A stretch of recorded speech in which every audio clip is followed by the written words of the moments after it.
حلق یا قصر حج کے اہم اعمال میں سے ہے، اور یہ وہ مرحلہ ہے جس کے ذریعے حاجی احرام کی پابندیوں سے بڑی حد تک آزاد ہو جاتا ہے۔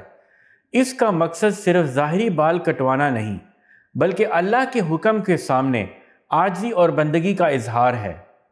یہ عمل 10 ذو الحجہ کو جمرہ عقبہ کی رمی اور قربانی کے بعد ادا کیا جاتا ہے۔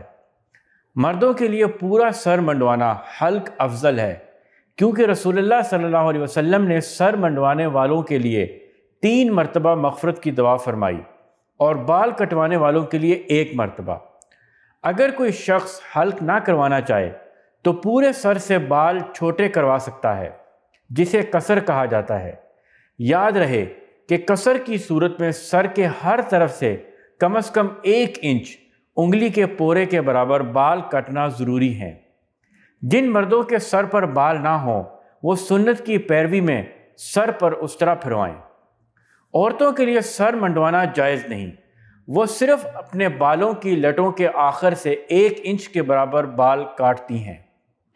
عورتوں کو چاہیے کہ یہ عمل کسی محرم سے کروائیں یا خود پردے کے اہتمام کے ساتھ انجام دیں۔ جب حلق یا قصر کا وقت آ جائے تو حاجی اپنا یا کسی دوسرے حاجی کا حلق کر سکتا ہے، اس میں کوئی شرعی ممانعت نہیں۔ حلق یا قصر کے بعد حاجی پر احرام کی زیادہ تر پابندیاں ختم ہو جاتی ہیں۔ اب حاجی عام لباس پہن سکتا ہے اور خوشبو لگا سکتا ہے، البتہ ازدواجی تعلقات طواف زیارت تک ممنوع رہتے ہیں۔ یہ عمل حدود حرم کے اندر ہی انجام دینا ضروری ہے۔